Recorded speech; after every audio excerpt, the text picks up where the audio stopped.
Nyakwara Mugiajwang' dakika na par kod abiriyo tok saa achiel mar okinyi machiegni e twak marwa mokwongo e chenro mar Rupiny okinyi makawuono matayi nyinga Joyce Oduor. Nyakwara Mugiajwang' okinyi makawuono wadwa twak otudore kod ng'anyo mago mag jopuonjre mag mbalariany mano mar Technical University of Kenya mayudore buore Nairobi ka. Odiochieng' manyoro ne waneno ka tulo no muocha mano e chuny boma ma Nairobi kama jopuonjre mago masomo e mbalariany mar Tuka ne obago ng'anyo ka koro gidwaro mar mondo mi oyaw mbalariany no moselor kuom kinde malach kaluwore kod ng'anyo mago mag jopuonjre mapuonjo e mbalariany no kata ng'anyo mag lecturers mosebedo ka dhi mbele e mbalariany no. Par ni ng'anyo makamano ne ochakore kata mbalariany mar Tuka ne olor kochakore tarik 3 dwe mar 2 mano higani. Mano ikinde ma jopuonjre onego bed ni dhi mbele kod somgi moko kuom gino onego bed ni timo kata penja to kaluwore kod ng'anyo mane lecturers ong'anyo godo ka koro gidwaro no chulgi osara margi mar dwe mar 12 koro mano nomiyo somo ok dhi mbele e mbalariany mano mar Technical University of Kenya. Gino momiyo jopuonjre koro ne ong'ado bura mar gin bende bedo e ng'anyo mar mondo mi gisund migawo mochung' ne wechego mag somo e pacho kae mondo ka ber to okas chenro mar lalruok kod lecturers mapuonje mbalariany no mar mondo mi oyaw Technical University of Kenya mondo jopuonjre odhi mbele kod somgi. To ng'anyo makama nyalo bedo ni rocho somb jopuonjre yo machalo nade. Mane momiyo okinyi makawuono antiere kae kod jopuonjre ma somo e mbalariany mar Technical University of Kenya mar mondo mi wagone mbaka ni to en ang'o magidwaro to kenge mage minyalo kaw ahinya mar neno ni ores mbalariany duto mago mag piny owacho ma pacho ka nikech wang'e ni midhiero ma okwako mbalariany mar Technical University of Kenya kotudore kod nok mar chudo kata koso chulo lecturers bende nitiere mbalariany mamoko mosebedo ka kale achied nade maket kod mano. Okinyi makawuono Nyakwara Mugiajwang' antiere kae kod Rafael Oguk mano jagoro maduong'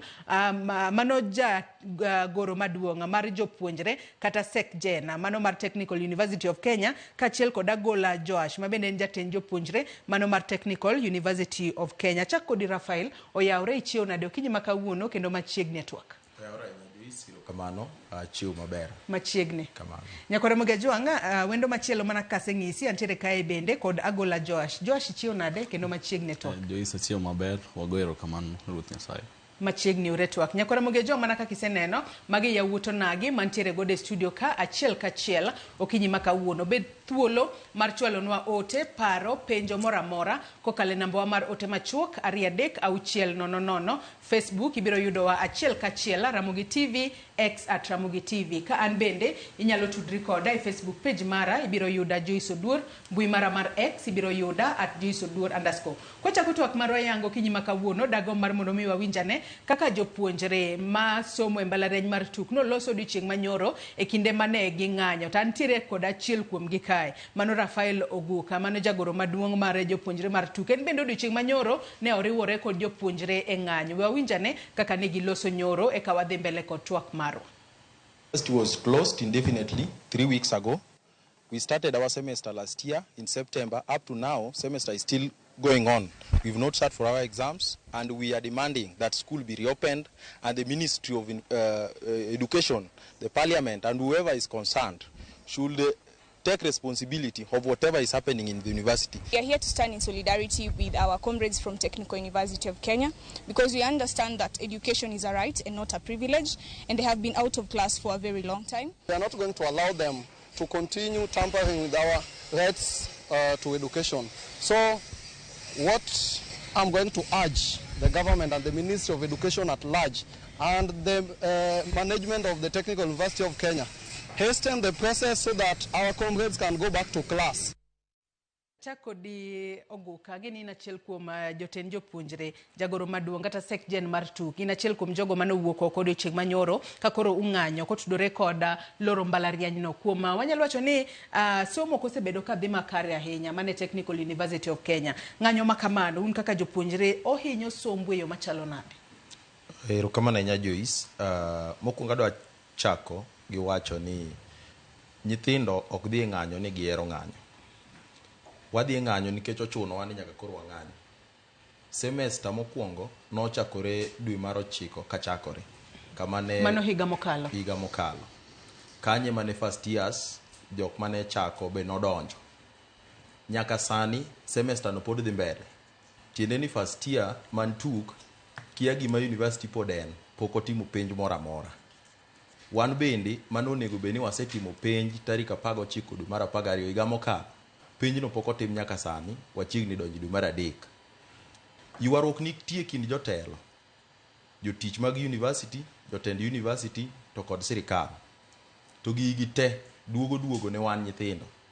Nikech nitie ngero mar Kiswahili mawacho ni ka dhok kata ruedhi ariyo gore to lume madhi hinyore.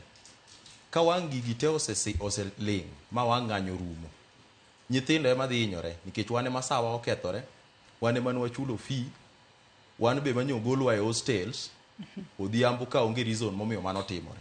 Koro nyaka ne wawuog oko mondo sirikal gi ministry uwinjwa ni wan owuon ma wahinyore. Kech staffs gibiro chulo to biro dokie class. To wan to idhi chul sama ne waseketho ok nyal chulore. Mano e gima ochunowa kabisa mondo wawuog oko mondo wang'any. Nikech kata king'iyo weche ma pod dhi mbele kata discussions ma dhi mbele, onge geno ni gik moko nyalo losore gi sani ka waling kaka nyithindo.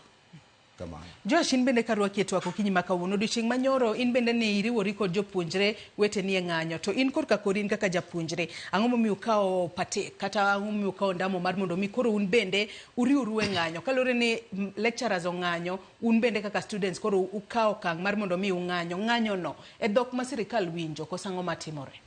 Gima nitie mokwongo nyaka wang'e ni wachakoga ka wan gi diplomacy, at least wanyalo kawo jogi mwabedgo piny mwawinjre ni ang'o manyalo timore.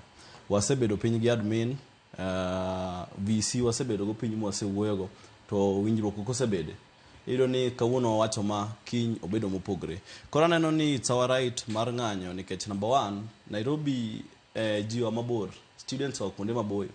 Ng'ato from all the way from Turkana obiro somo Technical University of Kenya. Tido ni sama koro obiro poko timo penje na first year, Nairobi be ok ber ahinya. Koro gik matero e ng'anyo number 1 en ni piny ok ber to students onego beni somo. Jonyuol be mandala bong'e ni nyithindo gi somo. Koro ing'e ni kabide situation mar ni admin ok nya manage the school. Koro omiyo wa e kiwango moro ma bagni mang'eny bede. Koro iyudo ni ichulo fee isechulo, onego beni timo penj pok itimo, yo moro amora minyalo nyisi ni school idhi yawgo e machiegni be koro onge. Koro momiyo chuno wan nyaka wawuogi mondo fight for whatever belongs to us. Mane gima nitie gi sani. Ato Josh, un kaka jopuonjre ma somo mbalariany no mar TUK nyaka koro ne lor mbalariany ma kamae. Iwacho ni ne uchako semester mano dwe mar 9 higa mokalo, kata kamano jopuonjre mago manitiere first year. Gin wanyalo wacho ni nyaka ne gichak kata nyaka ne gidonje hikgi mokwongo pok opuonjgi e yo makare. Kalore kod ng'anyo ma osebedo on and off. Matinde ni entie winjruok matin bedo to winjruok ok chop kare kendo chuno lecturers mar mondo mi odoge ng'anyo. Osekelonwa chid nade kaka mage kata pek mane ma uwinjo un kaka jopuonjre masomo obede mbalariany mar TUK kata mbalariany mamoko? Ing'e ni kaka japuonjre manie mbalariany ipogori gi japuonjre manie sekondari kata primary. Moko kuomwa timo wadwaro i Nairobi ka. Imanyo samoro rent ichulo kendi. To isego kwano ni kochakore dwe mar 9 nyaka dwe mar 12 onego bed abet e class tatimo penj amany fee marom kama mondo achul. Iyudo ka mano notimore ma ji chulo fee. To ng'anyo be notimore, ng'anyo staffs no biro gi ng'anyo nochakore dwe mar 9 ok sani, ma ng'anyo face mar 3. Ng'anyo nochakore dwe mar 9 mar TUK otimore, eka national strike mar staffs be ochako luongi odogo join. Koro ka ne giduogo molewo dwe mar 12 ka dhi rumo, ne ok wanyal timo penj. Koro yudo ni nyithindo hostel kusebete mang'eny chuno ni nyaka ichul. Koro ichulo hostel lakini penj to kitimo. Tiende ni joma benefit pod en university. Koro momiyo kata kanye giamua ni mondo mi gigol nyithindo pod nyok gikonyowa nikech kata ogoli to pod ibro chulo hostel nikech ng'eni sama university obedo closed indefinitely responsibility no ine midhi ka matinde ni koro no golu mar mondo mi udog pacho kalure kod ng'anyo mosebedo ka yuare kuom kinde malach. Mane gimotimore to university ok dwa yie ni mane gima gitim nikech communication mano mi nyithindo ne giwacho ni wachoro mana penj to kata kwa choro penj kamano to nyithindo mondo wuoge hostels odhi dala. Koro upenjori to kochor penjere gima penj donjore gi hostel kuma ji odak. To seche minyisi ni wuogo dhi dala saa 11 Nairobi, ng'ato wuok samoro Kaluo, Siaya, samoro Kisumu, idwa wuok Nairobi saa 11 mondo imany fare idog dala. chuno ni nyaka imany kaka ikonyori i Nairobi, imany osiepni moro minyadakgo, kata umany kaka unyathagoru e iye kanyo mondo usurvive. Koro mago e midhiero madongo ahinya maneno ka nyithindo kale, kata ng'anyo ni omiyo nyithindo pod nokale chien kanyo. Kamano. Josh, karwa kitwa kata kadwa ketwa kokinyi makawuono, wang'e ni kinde mathoth ng'anyo makamagi, in kaka japuonjre kaka seche moko osechocho kata chal mar obwongo mari kata mental stability mar obwongo mari, to bende inyalo mana nyiswa ni nitiere e hiki maradi, to ng'anyo makamagi ma kinde ka kinde waneno, seche moko nyalo rocho kata chenro mano mar sidho jopuonjre kondo, wang'e ni onego bed ni sidho japuonjre kondo. Jomoko wacho ni asesomo kata kuom higni 5 koro, kos monego bed ni ng'ato timo higni 4 kaluwore kod ng'anyo makamagi, koro chuno mar mondo mi extend thuolo mari ka isome mbalariany kacha. Erokamano kendo kuom miya thuolo ni. Apa nasebedo tuk mama ika mar 5 gi sani. Koro ng'anyo makama number 1 nyaka wang'e ni tuk onge hostel manyalo hostage students mang'eny. Wan gi moro Apail mar nyithindo manyiri, then wan gi moro South B mar nyithindo machuo. Tido ni man Apail ni ok nyal accommodate a number ma is 250. The same to South B. Koido ni most of the students gin joma odak estates, joma chulo rent. Koro in the moment ma wang'anyo, samo school be ok wadhiye, tido ni ne wago kwan ni onego bed ni kachopo dwe mar 3 kata dwe mar 4 wasetieko semester, wabedo gi long holiday ng'ato ni odgi. Tido ni sani koro ok onyiswa kuma wadhi ogol hostel, to konyiswa kuma wadhiye, olore abruptly. Koro ing'e ni students ma koro nowuok chieng'no, nitie ma pok odhi dala nyaka kawuono. Gikia ni school yaot jadi ma directive mimiyogi from the school and bid be ng'eni onge. Koro ing'e no keto we chochni. Sani ma koro nyalo yudo ni sani wana Nairobi ka nyithindo wuotha. Sani minya yudo ni koro ji odonje timbe mag njore mondo ging'i ane kaka ginyalo bedo maber gi ngimagi gi sani, nikech yore mag yuto sani onge, jonyuol be weni wasomo, wan be ok wasomo. Koro ing'e ni timbe mag njoro medore within the students, nikech gima ketgi busy en somo no. To ka somo no be onge, koro chochni bedo e Nairobi kae.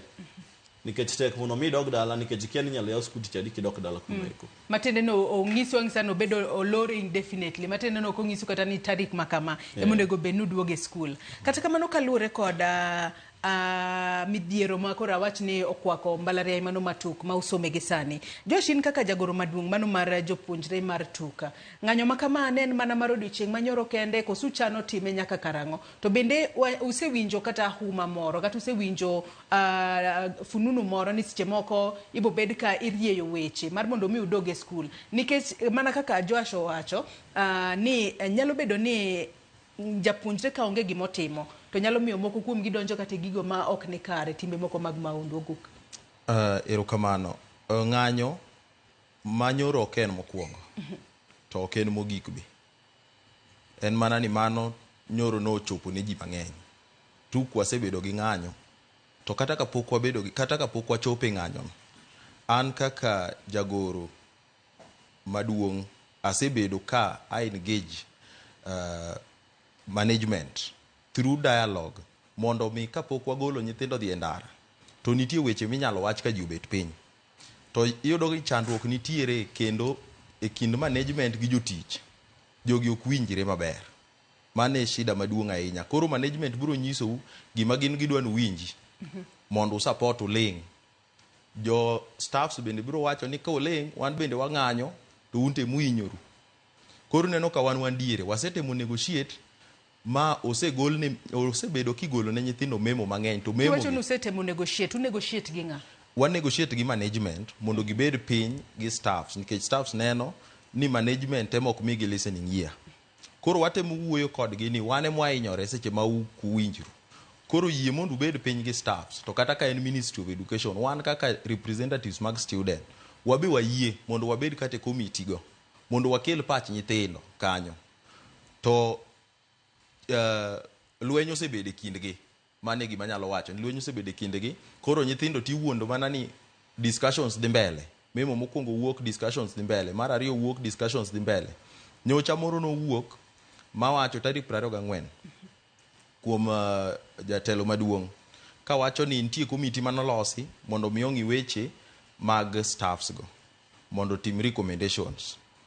Kosegolo memo, unfortunately kata fortunately bende ministry be PS bende dogolo memo godhiambo, to memo gi ne contradict. Kech mar PS wacho ni kore ka wapango loso komiti madhi ng'iyo weche matimore tuk, to mar VC to wacho ni waseloso committee mosetero recommendation. Koro wan kaka nyithindo gini ema nomedo wang'o iwa ni ka koro chal ni tugo kodwa nikech ka ministry wacho ni pod giparo mar loso committee ma gibiro include nyithindo to jatelo to wacho ni committee no osetieko motimo recommendations. Ere ng'ama dang' iyiego ka? Onge ng'ama dang' iyiego nikech staffs bedo wacho ni committees go kata wan pok wawinjo anything, pok oluongo mwa bedo gi jogo piny kamoro amora. Koro mane gima miyo nyithindo chwanyore ahinya nikech wamedo bet piny kwa paro ni gik moko dhi maber to lweny ji gore iye ka. Gima gilaro to kwanyal ng'eyo nikech staff te to ng'anyo keto jopuonj lilo. Mano bende ma edwa kela e penjo mondo ni un kaka jopuonjre kalore ni un bende ng'anyo kalore ni udwaro ratiro maru nikech un kaka jopuonjre untiere kod ratiro mano mar yudo somo e yo makare nikech nitiere jomoko ma yudo omenda mar sir mar somo kowuok e sirikal mamalo to nitiere kata jogo ma seche moko chulo kowuok e ofuko maggi. Kalore ni untiere kod ratiro mano mar demanding for your rights, mano right of education monego bed ni ubedo godo. Josh Karwa ketwaka kata bedo ni un koro un bende ukawo kang' mar mondo mi uwuog oko mar mondo mi ung'anyi. Bende ung'eyo gimomiyo lecturers ng'anyo, bende uelewa gimomiyo lecturers mapuonjo tuk kacha pok ochopo e winjruok kod telo mano mar tuk kata kod migawo mar wechego mag somo momiyo koro nolor mbalariany no, somo ok dhi mbele, puonjo ok dhi mbele, sani koro lore, jopuonjre moko dang' ni e boma ka, moko bende osedok pacho. Gima nitie ni gimomiyo jogi ng'anyo en ni unpaid salaries, mshahara gi pok ochulgi for the longest time possible. Gima nitie, there is recurring statutory deductions mabe pod ni kai. Alafu nitie collective bargaining agreement mane gibedogo, mano be pok obedo implemented. Koro neno ka gigo bedo together, ok ginyal dok e class. Koro wan gimomiyo wang'anyo niya, wan wademand our rights mondo wadog e class. To kwanya demand our right kapok ochul lecturers. Koro wan wakonyo lecturers mondo chulgi gidog e classes. Nikech sanie wan gi shida gi admin. Ingeni VC ka wuoyo kata kwa bedo kode meeting, edingeno onge link gi student direct. To joma puonjwa gin lecturer. Sani ka wacho ni koro wan against lecturers. Tingeni waseinyo ngima wan nikech gine magi puonjwa, gine magi timo unit. VC to pok ok bi e class. Koro wan gima wasundo mondo chul lecturers mondo giduog e class. Mane gimomiyo wang'anyo. Matende ni oguoka usiro gimomiyo lecturers ng'anyo. Nachako wacho ni sama ji ariyo gore to nyithindo ema hinyore. Tiende ni kane jatelo maduong' ogolo memo ni waloro sikul nikech lecturers ng'anyo. Tiende ni mondo mi odogo gol memo ni wayaw sikul, tiende ni nyaka lecturers go we ng'anyo. Tang'o madhi kelo lecturers owe ng'anyo? Tiende ni agreement, winjruok nyaka bede kindegi. Kata ka ok ochulgi nikech gik ma gidwaro ng'eny, nitiere pension mag-gi, statutory deductions ma Joash wacho. Pok obedo ka bedo remitted. Account mar tukiloro sa tegi jo KRA. Emomiyo kelo chudo margi leo kabisa. Sani mshahara mar dwe mar achiel pod giywago. Dwe mar ariyo be rumo. Gidhi donjo dwe mar adek ka gionge mshahara mar dwe ariyo gi.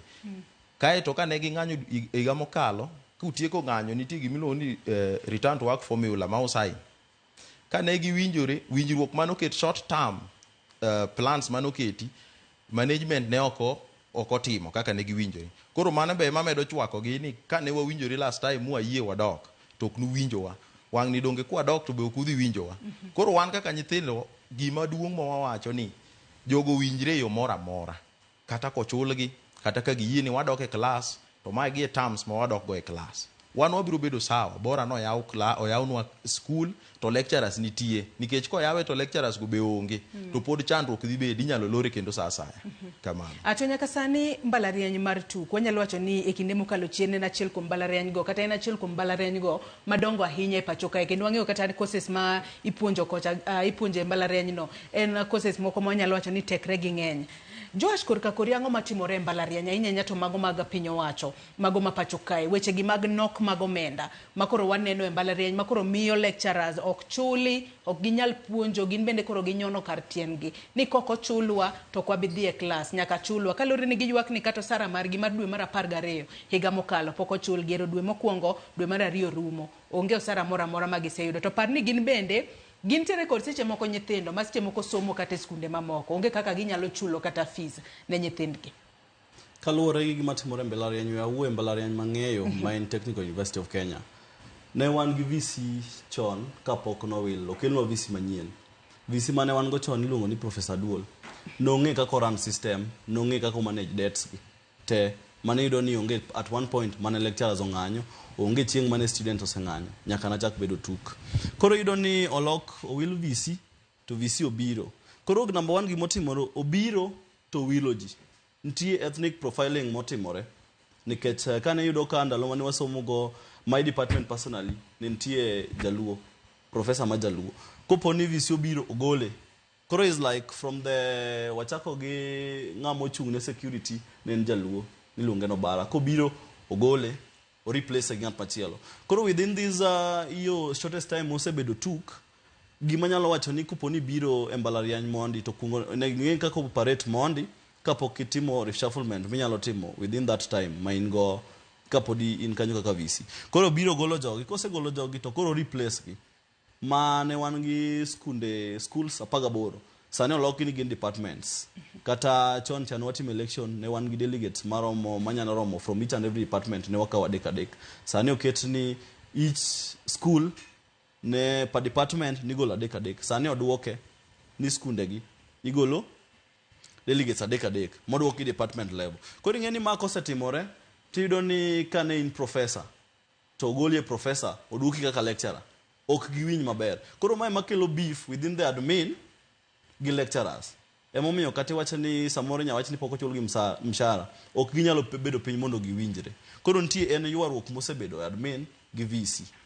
VC en wacho kama, lecturers wacho kama. Emomiyo samogolo memo. This is the first time maneno ka VC ndiko memo kende. Kendo wuothe school komo wono. Onego beni memo kendiko to all from the dean of students office. Kata academic register.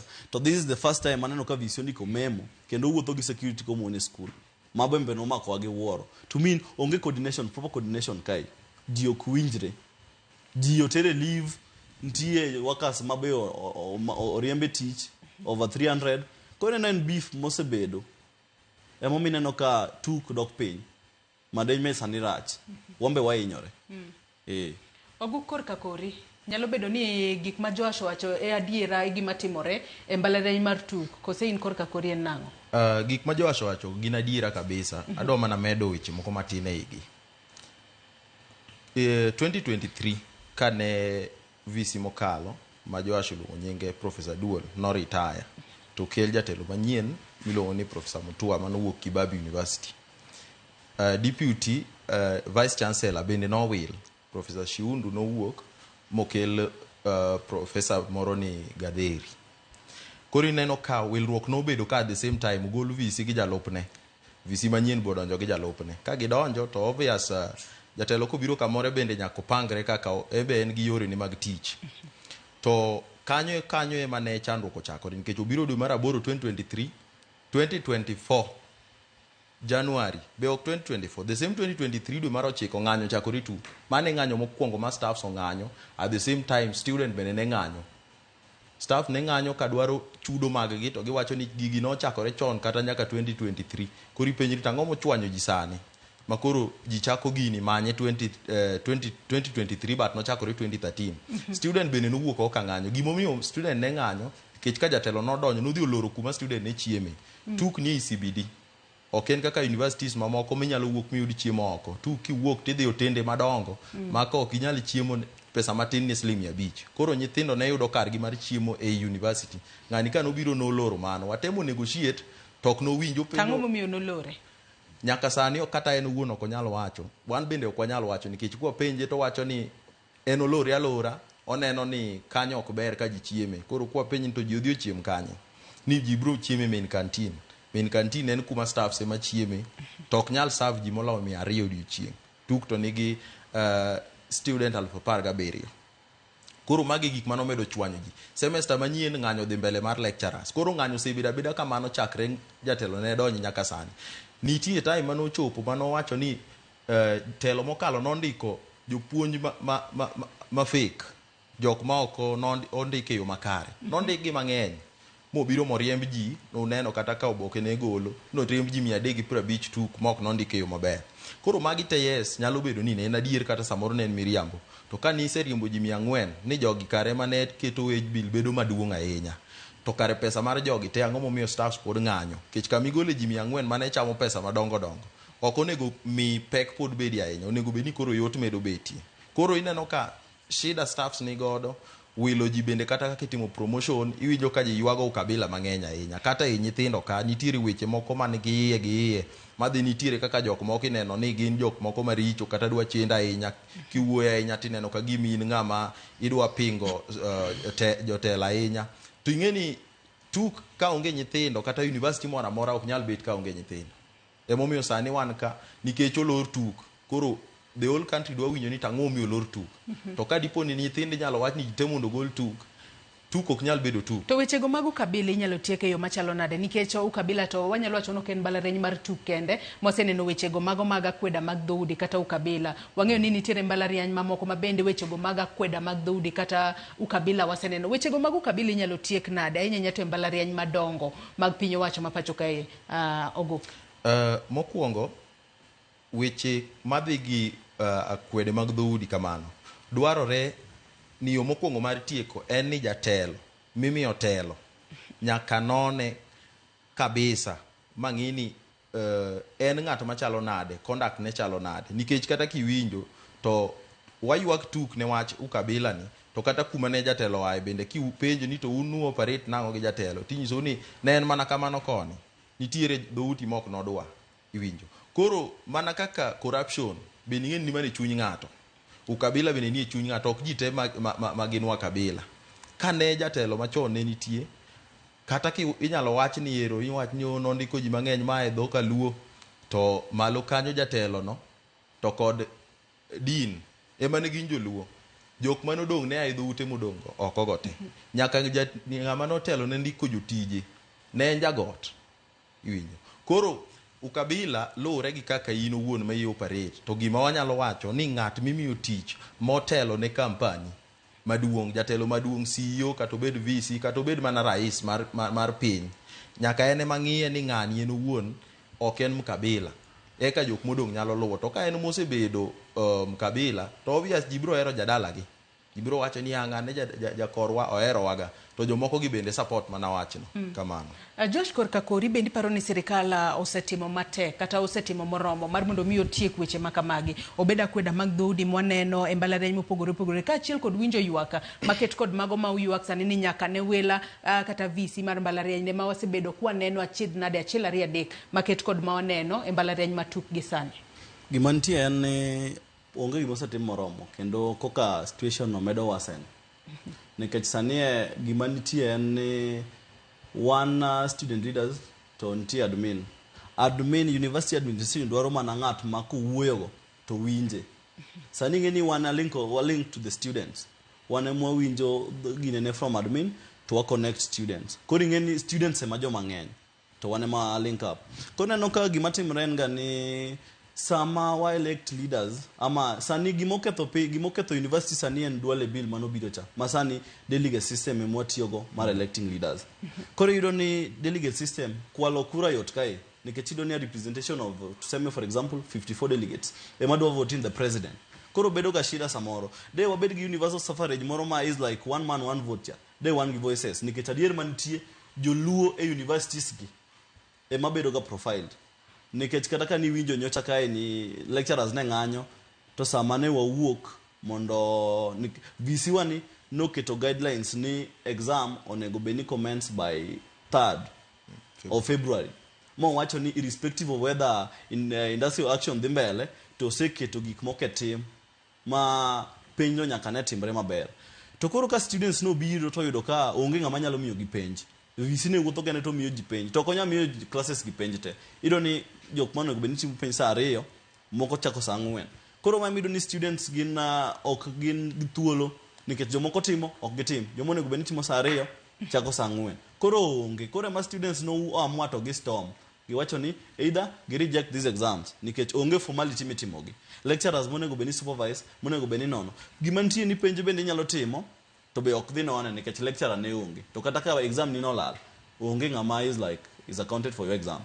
Koro nyaka obed kin be samo timo penj. Koro neno ni wane mwago matek to samo neno wakwago matek. Iwacho ni jogi monego beni golo. Ka par election mane watimo last year nokobedo mayot. Joluone ni debe lakini ne jogo no fight wa university admin no fight wa until the very last minute mane wa lose presidency. Sani president ma wan go miluongo ni Nabangi en admin puppet. En emo miyo gigi timre. Sama Raf gi osiepne miluongo ni Pascal gi machielo miluongo ni Ajuka nomigi suspension. Ne wawuok ma wadhi wabagain mod gibedo reinstated.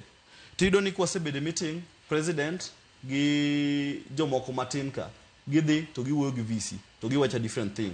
Koro gin giwacho ni everything they'll contain everything e ka students to ginyis gi matimre. Koro gin giwuoyo gi admin wan ka wan emud. Koro ido ni bana osekelo beef masani ji ok nyal winjore. Koro wan ka koro gimoro odwaro ni ka ginyalo konyo to at least was strengthen student leadership to giduoknwa gimiluongo ni universal suffrage. Duale bill cha goal mondo waduoge system at least students gi nyalo bedo gi rights mar electing their leaders through one man one vote. Ema nyalo konyo wagi sani. Nono to pod wadhi beda gi shida gi. To gimantie wan joluo wane mogo matek kumora mora jok mamoko gi ok go matek nikech wane mwaneno digi. Adwa nasoma ne moko kuom ote ma Nyakwara Mugejwang chwalo no kinyi makawuono e kinde mwadhi mbele ko twak marwa. Winjane ni joneno magwa maneno wa kuonde mopogore to pachgi en mane kotudore kod thuon wach mwatwake mano mar ng'anyo mag jopuonjre e mbalarianya mar Tuka. Kuku Otieno mar Thimlich Ohinga, Migori County, nyisa ni Joyce adiera weche somo e Kenya kae to aneno ka gimamiyo en chien en weche adek. Odhi mbele ko wacho ni mokwongo University Administration ok luong jonyuol mondo gibed go seche ma shida nitie, giweyo ni university students gin joma dongo. Mar ariyo, odhi mbele ko wacho ni ananeno ni jonyuol owinjo ket machiegni mana kaka oketgi e primary kata secondary. Odhi mbele ko wacho ni mar ariyo en gima lit ni ka semester ochor mbele kata nyithindo okosomo nikech shida mani admin to pesa ago olal mana kamano kendo gino ketho saa mar nyithindo. Ongisa ka indi mar adek Joyce Tuk oken school kende ma both staff kod support staff oluongo ng'anyo. Aneno ni administrations mag university owinjo omi support staff luor. Jogo are just like a backbone to the school. Ng'anyo Ruth Nyathi Ochieng bende wacho ni ng'anyo mar jopuonjre oken gino makare, though it's their right, but to some extent ok okelo hasara kanyo hinyruok gi thoe jawuokega. Lecturers kata ng'anya to gionge lala. Joma hinyore gin jopuonjre. Samoro en ga kaka aole moro to gima winjo ging'e en ni the students come from different backgrounds. Odhi mbele kwacho ni nitiere joma nigi second chance moko onge go, koro nyaka gipar matuta. Penjna rowere go ni bende nitiere yo magi nyalo temo address go their differences kopogore gi yor ng'anyo. Aya, odhi mbele wacho ni to bende gineno ka ng'anyo no dhi nyago lemo to arita mar jopuonjre matuma kata tukgo ma ok odok dala mapod nie boma chalo nade, and how are they making ends meet. Mogik to akwayo sirikal omany kaka lecturers nyalo dok e campus giwek ka osomo mbek. Somo en ratiro mar oganda, they are not doing them a favor. Aluo twak ka anu moja enako. Ageno ni winjo penjo ma Ruth Nyathi Ochieng penjo kanyo Oguk. Erokamano winjo penjo no. Mokwongo wase wacho ni nyithindo ma ok odok dala mani town kama ni Nairobi gichandore. Arita margi chalo nang. Arita margi be ok ber ahinya nikech ka nitiere nyithindo mani ing'iyo gidak e hostel, first year, second year, third year idak e hostel, kata mana nikech hostel be ting'o mana first year. Idonjo Nairobi dwe mar 8 idak ga e hostel, ka iyudo ka kidog dala onge pesa samoro onge gi Januari, koro osiepni moro dak kodi oko. Iyudo ka arita ni ok ber ahinya nikech ok ing'e town maber, oko kuonde go bende ji dak e estates go be ka ok ing'iyo go to bende dak iye kanyo di tek kodi ahinya nikech en kuma kata mana ting'o simu oko ok inyal, kuo ng'eny, koro aole bende ng'eny. Iyudo ka nyithindo nyalo donjo tiyo kata gi yeth mamero jigi nikech kucho giromo gi jok moko mabende ok som, to samoro nyalo nyiso gini nikech koro kisom inyalo chako uso yath, uso kata nyasore mondo eki yud pesa. Koro mago gik ma nyithindo bedo exposed to kabisa. Koro nyithindo to arita kwe margi ok ber ahinya. Mar ariyo awinjo ka ng'ato penjo ni be nitie yo moro mwanyalo tiyo go koweyo ng'anyo. To benuse explore different options ma kopogore kod koro wuok oko mar mondo mi udhi e ndara ka chung'anyo. Nachako wacho niya, kaka student leaders tijwa mokwongo en advocacy. Advocacy ng'eni advocacy timo katetebu. Ubet piny to wacho ni wan kaka student mae gima wan waneno. Shida oyudowa to wan koni waneno notime kama. Wasetemo mago te to tamore. Nanyisi ni sama ne watemo negotiate to willingness ne onge. Nikech jok ma ji ariyo magore ok ni nyal winjre. Koro be ok waneno yo moro kendo tok mano. To ka nitie to jowinjo kata joneno nyalo nyisowa ni wan waparo no nyalo timo kama nikech ba nitie te wasetiyogo makoro modong' en mana mar exercising our constitutional right mabe wang'eyo onge gima onge gima yot kata ng'anyo no wang'eyo ni otek to wacho ni ok wadhi kwahero. Koro ji nyalo hinyore ng'anyo, jomoko be nyalo tho e ng'anyo, lakini wagone Nyasaye kama nyaka wachak ng'anyo kata nyoro onge nyathi momaki, onge nyithino mano hinyore. Kamano. Ato wach mar obila seche moko wuok oko ne waneno ka obila otiyo kod iro malungo wang' ahinya to e keyo jogo mane ng'anyo uno e kinde manu ng'anyo ne en mano mamul kose nyalo bedo nang'o momiyo kinde mathoth ng'anyo makamago kata kotimore to wajaneno ka obila tiyo kod iro malungo wang' e keyo ji. Josh, gima nitie en ni VC masani or try as much as possible mondo protect reputation mare to tiyo gi security agencies. Kapok ne owuok mar ng'anyo ne wandiko ne obila ma Central Railways no andiko ne KICC no andiko ne nikech mago e locality ma wantiere. Koro nyaka ne wa notify gi monego be nigi ne magimiwa security. To an kama no chopo ne gichage go atia gas be wambe no wuoro manono. To ne wandiko ne gi papers go ne wan go makata sama no wuotho ni ne wan kod gi kai. Ne wan peaceful onge gima no watingo, ne wang'anyo gi placards go kende. Koro mano be gima no dhiero ahinya. Imbe ndi winjo moko kuom penjo ma joneno magwo penjo kinyalo bedo kod duoko moro amora. Awinjo penjo go en mana ni gima nyaka wang'e ni kapok wachako wuoth nyaka wawinjre ni wadwa cover distance marom nade to wadwa wuotho marom nade mondo ne wachopi. Onge ng'ama ohero ng'anyo ka kata kineno wa onge ng'ama ohero ng'anyo. Wasebedo piny mu wasewuoyo kata ka lecturers pok nochako ng'anyo gisebedo piny ma giwuoyo to gik ma giwachogo nokokete tim ema chuno ni nyaka gichungi.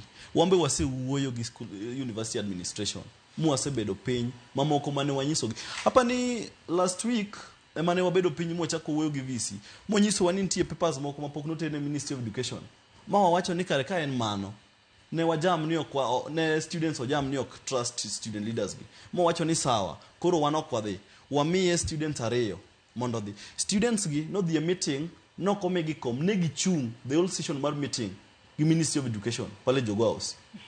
Koro neno gigie maka students biro nino nego bedni sani ne gibedo piny to gi discuss weche gi no koket gi kanyo ne gibedo harassed bang' mano ne gibiro gimbe gichak gikelo koko nikech wan no adhi niya kare gimbe gidhe ginene process no kaka timore kare gik matimore be onge wuoyo gi CS Ogamba to no nyisa ni interministerial meeting onego bedni chakore mano onego bedni students gibedo part of mondo gine kaka process ni dhi mondo at least ka gibiro ginyiso student to nyalo winjogi nikech ne gidhi gineno gi wang' gigi no kotimore jogi no bedo harass ne gichung the whole session mar meeting kata chai no komigi.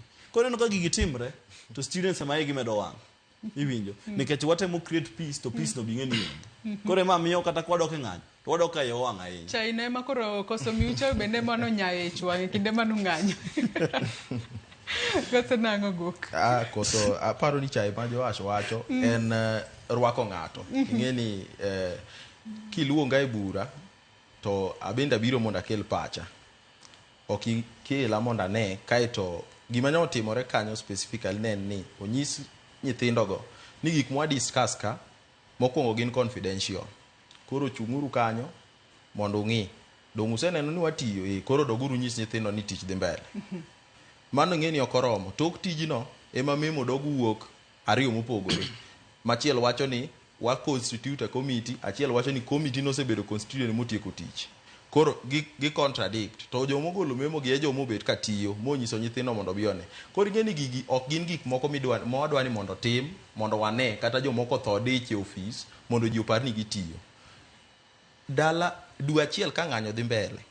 Nyaka ne lor university en jumba dek.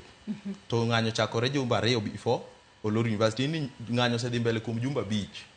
discussion pod kore ka after 5 weeks kore kidwa constitute committee madhi ng'iyo issues madhi mbele. Adir gini king'iyo donge ena tugo gi pach nyithindo nikech usewito semester pok aneno modhi dweche 7. Dwe mar 7 koro wachako wadhi go mbele. Onego beni semester sari academic year tieko dweche 8.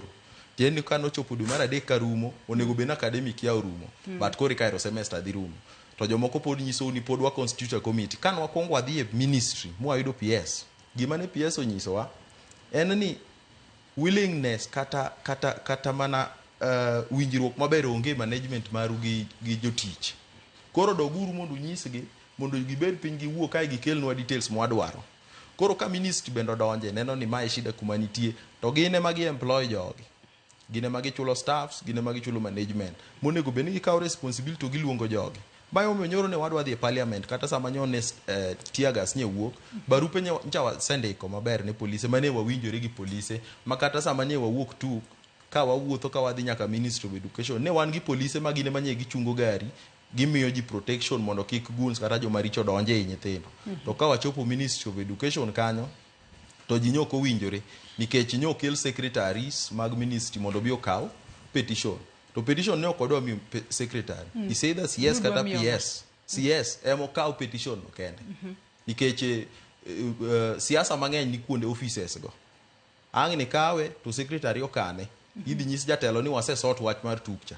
Nikech jotelo go nigi tiche mang'eny magitimo. E petition ukanyo nundika ang'o mar mondo modwaro mar mondo mi uchwal ne achiel kachiel jagoro mano either jagoro mongirore migawo mar somo kata jatend migawo mar somo wuon. Petition gima duong' ahinya ne en chandruok ma nyithindo kale ka olor university. Namba 2 en effect mar loro university kata mar choro semester mang'eny. Nikech ing'e ni program mar university onego beni dwe mar 6 by dwe mar 4 ji ne dhi e long holiday. Joma onego graduate dhi e attachment. Then kuduogo to clear then graduate. Ka dipo ni semester mar 2 chako dwe mar 4 to rumo dwe mar 8. Tiende ni industrial attachment ok dhi tim ka. It's likelihood mar graduation koso bende ni malo. Koro magi petitions ma watero. Tema wadwa ni mondo wami CS owuon mondo ng'e ni university kolor onego beni ji graduate ari 26 dwe mar 11. There is no way ma graduation no nyalo timore. Koro gi speed en owuon take responsibility nikech en ko wuoyo nyocha nu winjo chieng' mano wuoyo gine Kenyatta International Airport ko wacho ni wach tuk wadhi loso. Seche go to wach UN mothreaten mana ng'anyo ogolo mana memo ni wadhi ng'anyo to los gi seche go. Wach University of Eldoret mo wacho ni wawuok wadhi ng'anyo odhi olosi kae to marwa to wacho ni ibiro losi bang' dwe achiel gi bathe ka ng'anyo dhi ber. Koro momiyo ne wadwa ni wanene no wuon wamiye petition mondo kik wadogo piny ng'ata en wuon mwa penje nikech en ng'ama wang'eyo ni o interact gi ji kata Joash wacho ni wuoyo kode nyithindo wuoyo kode kata wan en ng'ama ki text kaka student leader nyalo duoki monyisi ni mae gima dhi mbele. But ne wadwa ni wanene physically ka wan gi nyithindo mondo ne ni wami petition after 1 week kata 2 weeks wayud duoko kuomi kuma process osebede nikech jok matimo gigi te to gin gi thod ich ok wane outcome mag discussions magitime boardrooms go kamano. Ayado no akaw yuyo madundo e twak maromo konge chenro mar Rupinya kwa Ramogi Ajwang' med chwalo ote magi abo bedo ka somogi e kinde madhi mbele kod twak marwa kik idhi mabor.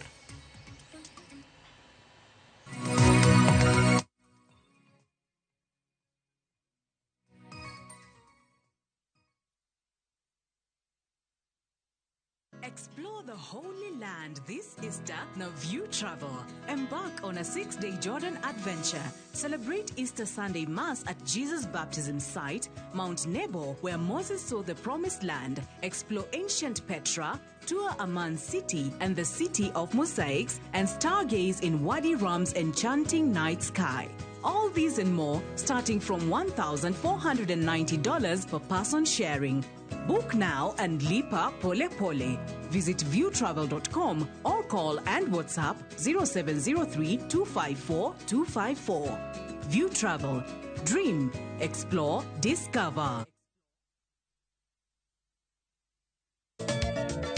Machigni Nyakoromogi Ajwang' e chenro mar Ngoma Owake. Wuok tich akelo ni mix mokwe. E kaito tich ariyo. Reggae Owake, yani tunaongea na Majar Rastafara. Alafu Tich Adek Nyakwar Makajwang akelo ni mana yani ngeni baka giwasani. Tich Ang'wen is kama nene, yani kitambo zama za kale. Alafu Friday, si unajua tu Friday tunafanya namna hii, Nyakwar Makajwang Friday supuzo wake. Sapar gida kapaga big nyaka sapaga Rio kod an PDG Papa Vic, yani ukipenda mzee kijana.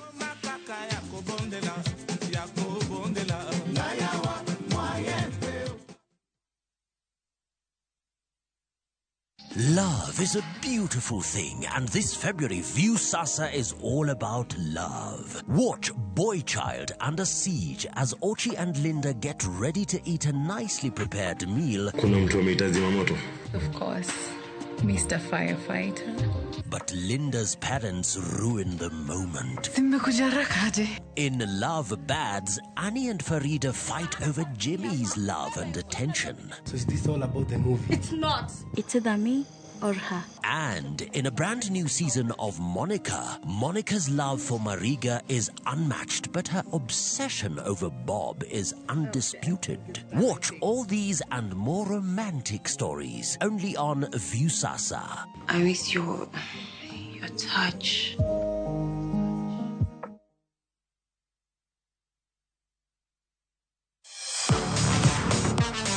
Ne thuolo mar yudo weche tuke duto nyaka mopondo. Mbaka makende mag jotugo kendo mag jomolony weche tuke.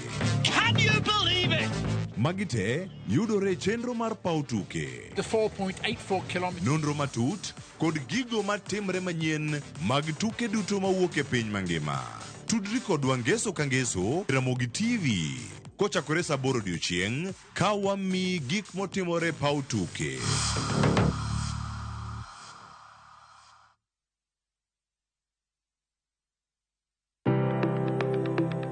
En gima konyo e ngima mapile, to en gima ng'ato dwaro e ngimane. Bedo gi ngima maber miyo ng'ato dak e ngima maber. Kapok achopo kama dhi osiptal mamiya yath, ang'o gang'o manyalo timo. Riwri gi Ruth Otieno e penj laktar, ka wakelo ni paro mag jolony, paro mag reso ngima ji, kod sigendni majiwo ji. Sickle cell en tuo mawuok kuom jonyuol. Koro ka ji pok okendre, ji onego gidhi e pim mondo ging'e ka gin gi gene mar sickle cell. Kochakore gi lony manyien mag thieth, nyaka e yore mag thieth makonyo. Wan gi gik moko duto madwarore. Ka iwinjo ka kiwuotho to kawira maki wi bari seche te idhi adhi osiptal wacho ni an adwani mondo kawuono pima remo. Penj laktar. Wuok tich nyaka tich abich, saa 12 odhiambo. Mana e Ramogi TV.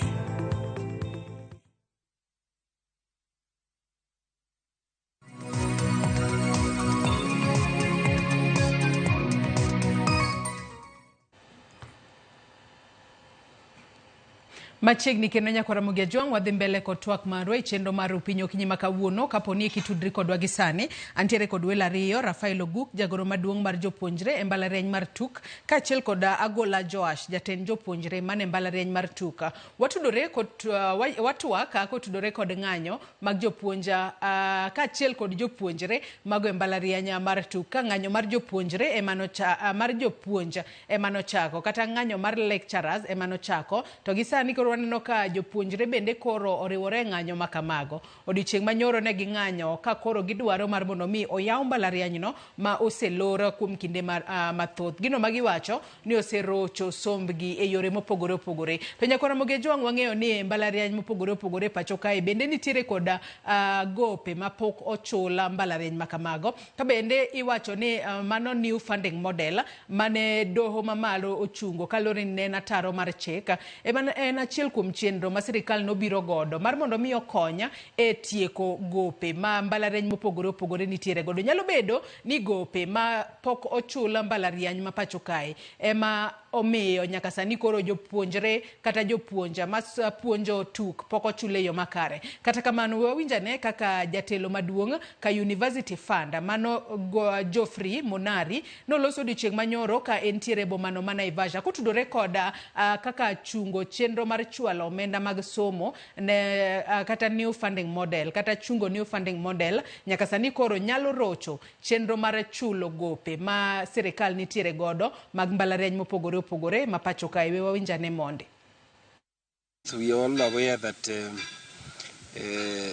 there were stakeholders who took the new funding model to court, and this is something that we are navigating. We want to see how we can be able to go through this process and ensure that we adhere to what the court proposed.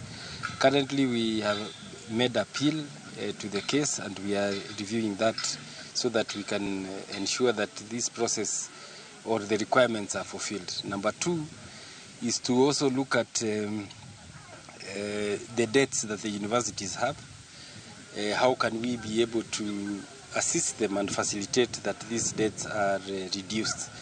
With the implementation of the new funding model, we saw that these debts had started reducing, but with the current situation, with the court case, then it gives us a challenge on how to move forward.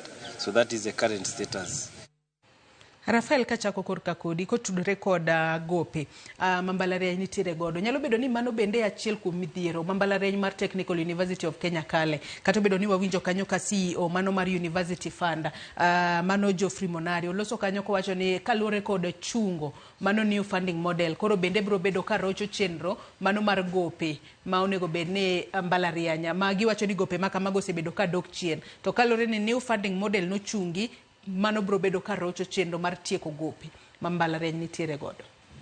Ero kama na inya aparo ni chungo ni funding model kapok aduogo penjo mipenja bende koro miyowa idea kata paro moro ewi gimo miyo no kel ni funding model nikech wan kaka jopuonjre mochiegni tieko mano donjo gi old model maluongo ni DUC differentiated cost unit. DUC ne ichulo 20% kaka student, then government chulo 80% regardless bora ni in student ok ne ngini background ni chal nade haka no kill new funding model mane wuoye bands ikori mi ichulo ni fee kalore gi kaka chal background ni chal ne giwacho ni gidwa konyo jok ma ok nyal kata jok ma odhier to kare ma ok en paro makamano nikech iyudo ni new funding model no kel iga mokalo omiyo ma ok nyal bedo ni emoketo chandruoge universities ka students ne ok nyal yieni tim penj kapok ichulo 20% mari 80% mar sirikal ema ne ok chopi koro ma ema ne kelo gopi koro sirikal ema ok ne tim partne mondo kel pesa e universities tiene ni kare omiyo ne gikelo new funding model mondo baden odog piny ne sirikal mondo nyithindo kata jonyuol ochul part mang'eny koro new funding model to ke mukelo bidhier ni ma university kale to aparo ni idwa mana ti kode mar duoko midhiero ma university nyalo kale kata obedo kamano ni noinyo jonyuol kamano. Joshin korka kori kotudore koda new funding model ma dono chungo kata bedo ni wawinjo ka Monari wacho kanyo ni gisebedo ka gichwalo appeal mar mondo mi seche moko ng'eto mar doho okiroko mondo new funding model odhi mbele tiyo e pacho kae nyalo bedo ni en bende ema ochangia e achiedh nade monene mbalariany mopogore opogore.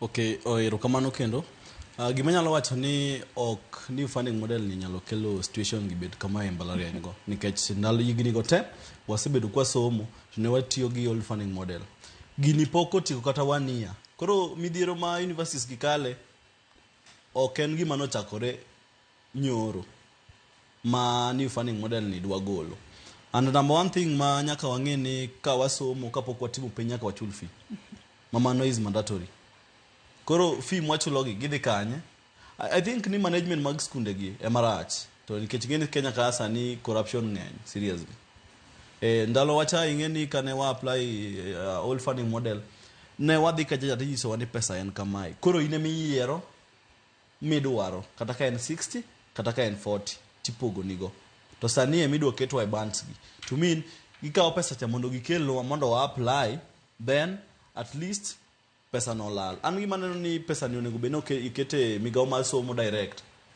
moko bede lwet students mondo ochwal somo mar students gi ka ok omiwa ga lwetwa nikech sama gikawo pesa do gichage miwa wan mwacha kwa chulo fee moko sijui gimiwa ati management fee what is that for gikawo pesa gi to gikete chenro mar somo to nyithindo gi osomo. Koro tij janyuol en mamanyo ne nyathi cha gimo nyalo chamo ka en e university ka kata kochulo rent.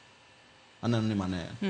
Ando ka janeno amoro ochwalonwa ote kae namba mar 3600. Onyisa kae ni an ABO japuonjre matuk. Apenjo ni Pascal mano academic secretary ne oriembe meeting kose ne gichung. Penjna General Agola. Bende mar 2 wacho kae ni nitiere joma ne ohinyore. Oguk wacha ne wachno maler. Woodlu achak kodi. Gima antie ni meeting ne gidhie, meeting ne gichung.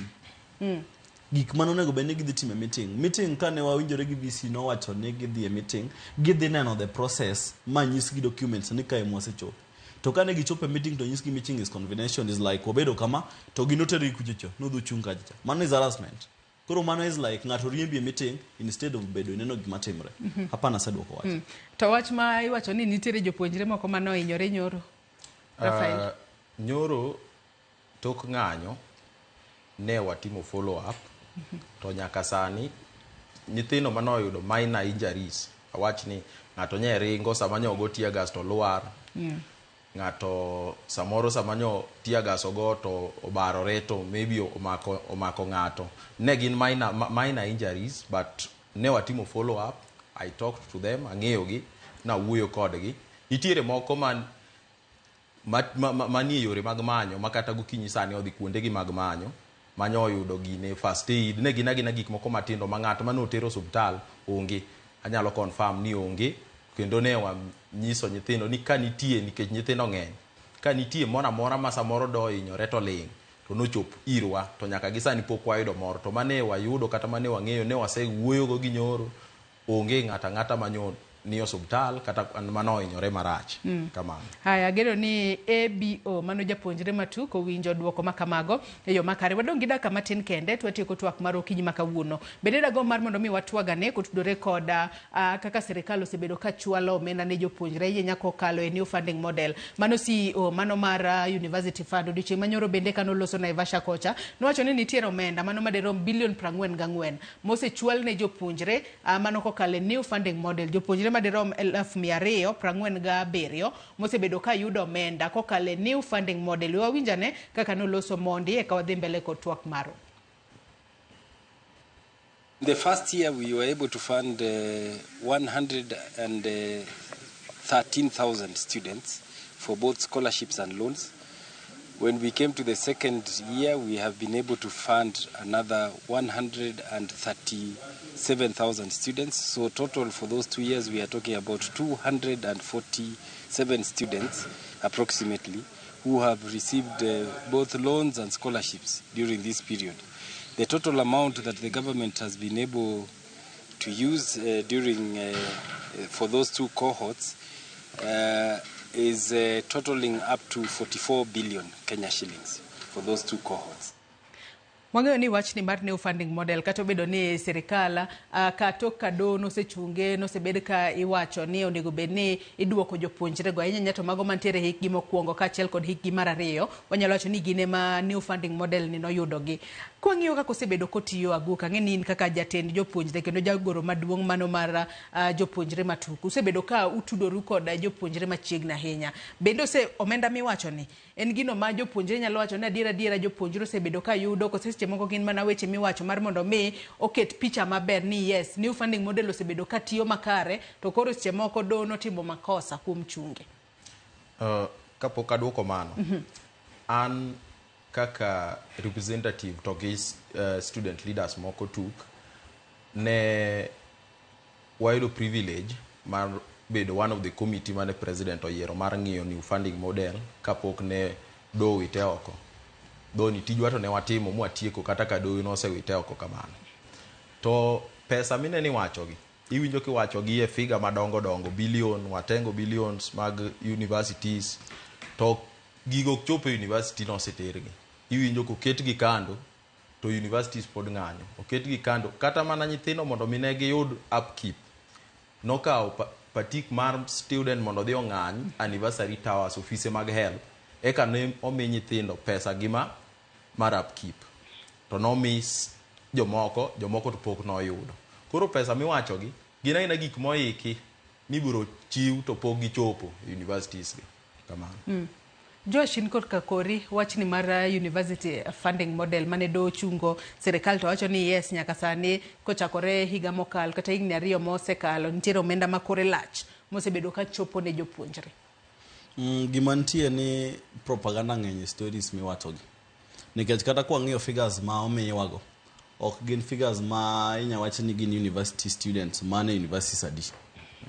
Gima nitie ni gin gik moko bedo cooked mondo gishow e media, but gima nitie students onge pesa gigi poko or nikech aneno ka chal ma sirikal binge ni pimore girito ni sama gigole nikech most of the portals mag students giwang'iyo ga tido ni pesa no osekete mo wach ni disbursed to accounting no onge, koro mane kaka status mar ni nigi ndiko.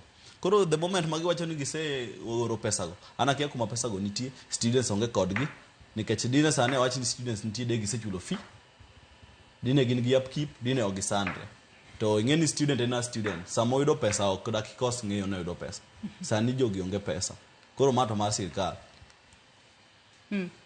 To koro nyaka sani ang'o monego bed ni timo mar mondo mi otiek midhiero makamage mwaneno obed mane ng'anyo mag lecturers, ng'anyo mag students, wechego mag new funding model mosebedo kwano nikech wanyalo wacho cha ni sekta mar somo ahinya to kuonde tiegruok mamalo kata mbalariany ma pacho kae adiera wasebedo kwaneno midhiero mathoth ahinya Oguk. Ang'o monego bed ni timo mar mondo mi crisis makamage otieki, jopuonj lecturers odoge class, nyithindo odogo somi, nyithindo bende omi omenda either kokalo new funding model kata kokalo kidwoko gi old funding model ma unjari usebedo ka uyute.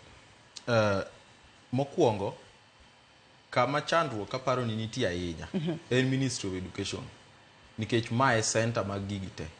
Pesa kitero universities en Ministry of Education, management mag universities en Ministry of Education. Koro kae ma shida nitie. Ministry of Education nyaka government ng'i ni joma ni kanyo gin joma serious to ng'i gima onego bed ni gitimo, ok jok ma obedo manigi paro mar siasa e gimoro amora to kod ywaruok matindo tindo ei government kata ei ministry. Mano kende gima nyalo konyo en dwaro ng'at ma kowacho gimoro tiwinje universities gi kata universities gin independent but all the CEOs mag universities bedo gin appointees mag government through Ministry of Education. Kagi wacho ni mae gima timore to mane gima timore. Pesa chopo e universities through Ministry of Education. Sani koro tuk ng'anyo. Universities moko dhi mbele. University gi ka ni loko model iwuok e new funding model, e old funding model, jibire new funding model. Jite no olokore. Ok ni tuk no dong kata tuk no bedo nade. Ka government ne oro pesa onego beni kaka ni oro ne universities moko kaka ni oro ne tuk. Tango makelo chandruok ni do ka tuke mong'anyo, samoro moyie malwar, samoro University of Eldoret mane gi shida, but other universities to dhi mbele. Onego beni jok ma bendi keto kata mana ni koro represent ministry, management mag institutions. Gibed jok manyalo bedo kod paro malach, mago be gik ma paro ni one of the things ma ne wa recommend.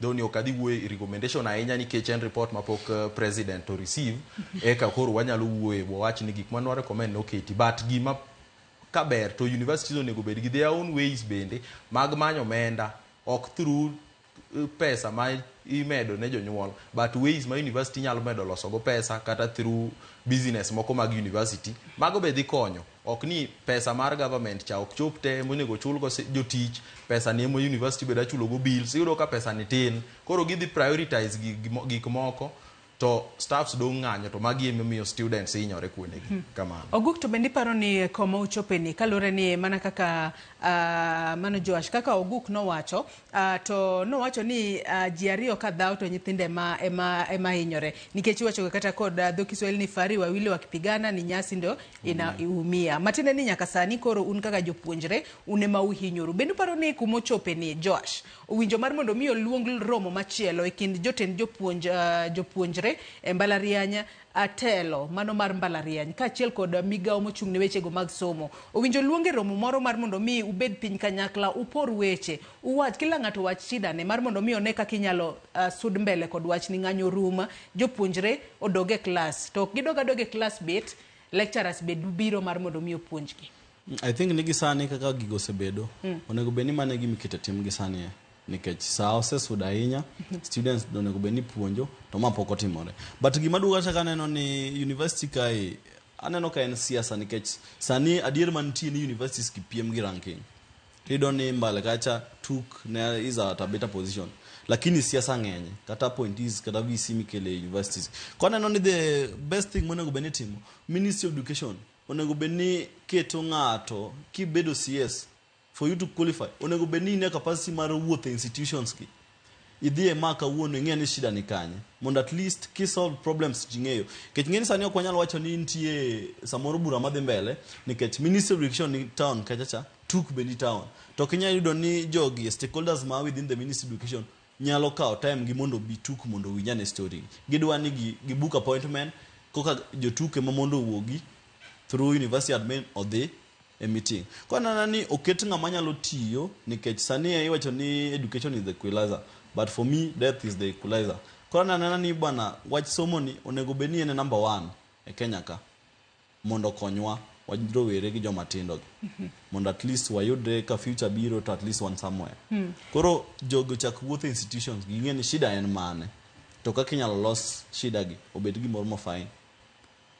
To bende paro ni inyalo kaw option mano mar somo kokalo e yor mbui online learning mar mondo mi engage student gi sani kata bedo ni balance to bedo closed indefinitely kose mano ok nyal udwaro mar mondo mu doga doge class achiel oguk donge mano to nyal ok nyalre gimomiyo ok nyalre kata joma dhi puonjo online ge mang'anyo ng'eni TUK nitiere units moko mipuonjo online to gin nowe puonj gi chon iyudo ni ka samoro lecturer moro no sneak modhi omiyo link mudonjo uyudo ka jogi mang'anyo kod gimoro bodhi odonjo kodu kanyo koro sama wadgi puonjo cha ebo odonjo mana kanto chako mana to mi ayany ikoro ma wang nyaka class no rum mowe koro gitene giweyo miyo kata sani onge gimoro ma nyadhi mbele nikech kata mana chieng' manolor university kaka Joash no wacho ka ne jatelo wacho ni waseiko gimoro amora idhi miu penj lecturers bende chieng' no gibiro ga ng'anyo to gichokore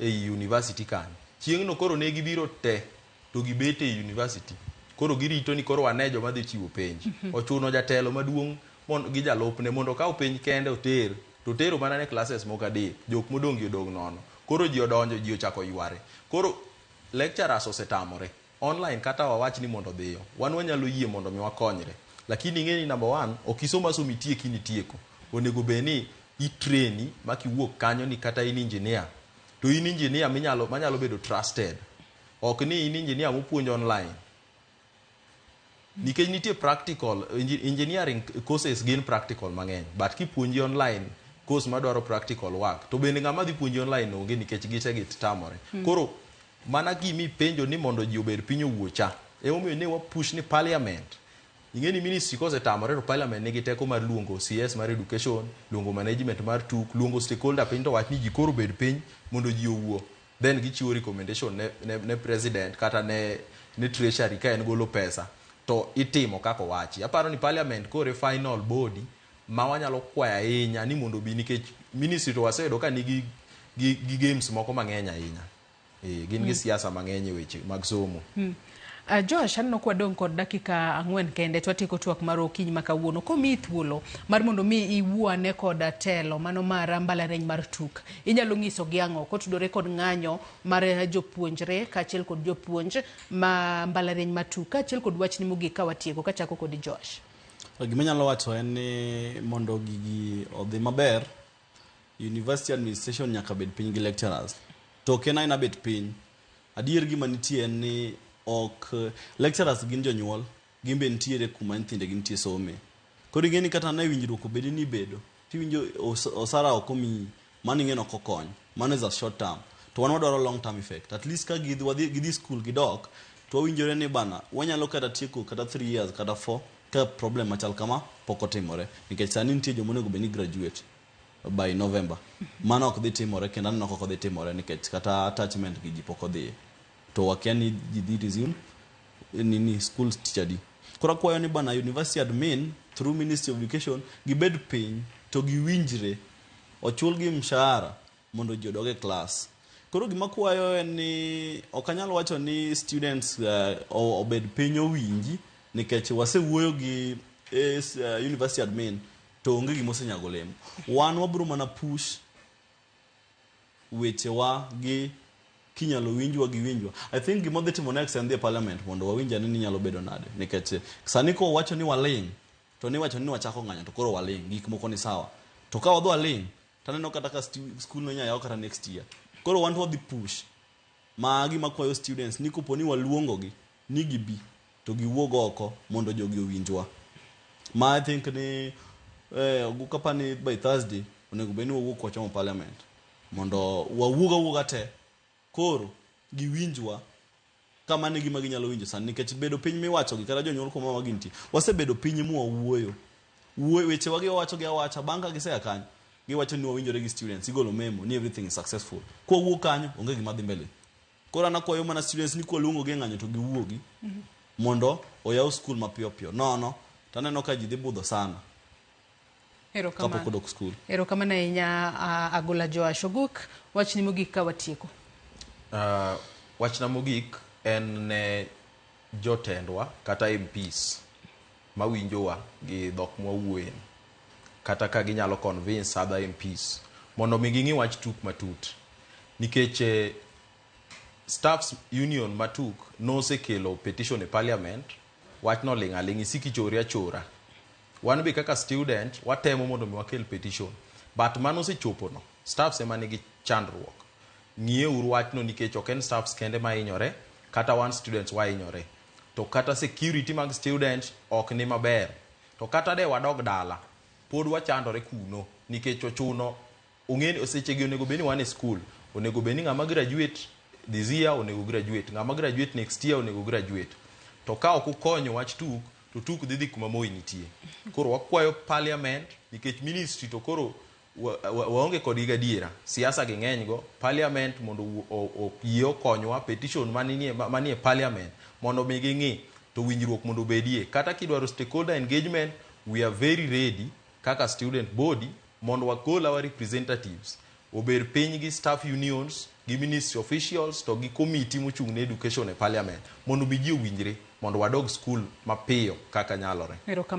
Erokamano inya Rafael Oguk achiel kod Agola Joash kuom kawo thuolo maru okinyi ma kawuono mar mondo mi ubi wabed kod twak maket kod mageno ni mbalariany mar tuk telo mar mbalariany mar tuk bro bedo ka bedo piny yo makare mar mondo mi gipor wach udoge school udhi mbele kod sombu kendo sidhu kondo mana ka jopuonjre mamoko mano somo tuka masani koro no se sidh kondo kendo tiyo tije mamoko. Nyakwara Mogi Ojwang' in bende agoni erokamano ahinya kuom bedo kodwa nyaka gisani mwachope giko mar twak marwa mokwongo e chenro mar Rupiny okinyi ma kawuono. En geno marwa ni telo mar mbalariany mar tuk bro bedo ka bedo piny mar mondo mi gibede winjruok makare kod lecturers ka achiel kod jotije mamoko mag mbalariany mar tuk mar mondo mi gichung ng'anyo margi jopuonjre odoga e school kata odoga classes mar mondo mi opuonjgi gitiek somgi e yo makare kalore ni students kata jopuonjre ko beta ka onge gino magitimo to ginyalo bedo kod paro moko maricho mar donjo e timbe moko majendeke to mano ok ni kare. Omiyo wantiere kod geno ni ng'anyo makamagi bro bedo ka rumo mapiyo to bende ka ber migawo mar somo onego donje wachni mapiyo piyo mondo ng'anyo makinde ka kinde ahinya to e sekta mar somo kikwane e pachoka. Nyakwara Mogi Ojwang' yena mar mondo mi akaw yoyo madundo gi kanyo chenro mabiro bang' mae en tedo gi chiemo gi jai lieta kikidhi mabor.